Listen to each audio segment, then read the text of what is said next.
What's something people don't know about cats? Cats are connoisseurs of comfort. James Herriot. Are they hiding the secret to their ninja moves? So, do cats always land on their feet? The answer is mostly.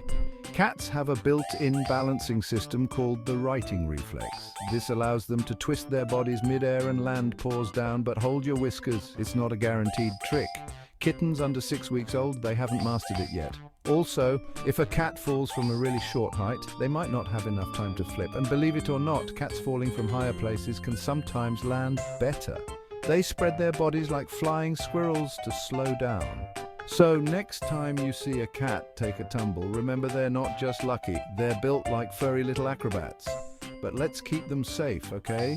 Indoor playgrounds over high-rise dives. Thanks for watching. Hit that like button if you learned something new about our feline friends.